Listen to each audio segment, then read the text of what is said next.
हुजूर, वाह मेरा नाम उस्मान नवाज है। क्या नाम है? उस्मान नवाज। क्या फादर क्रिसमस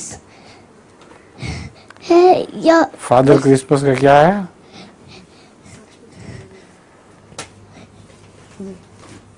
जी वो कहना चाहती है कि क्या फादर क्रिसमस सच है या नहीं। फादर क्रिसमस बनाते हैं, सच है कि क्या मतलब? वैसे ही वाला है। कहती वैसे ही है कि फादर क्रिसमस सही है। वैसे ही बनाया हुआ मगर होता तो है ना, बनाया तो होता है इन लोगों ने फादर क्रिसमस। उससे जाके बच्चों के तोहफे उसके ऊपर टांग देते हैं, तो बच्चे उस फादर क्रिसमस से अपने अपने तोहफे ले लेते हैं।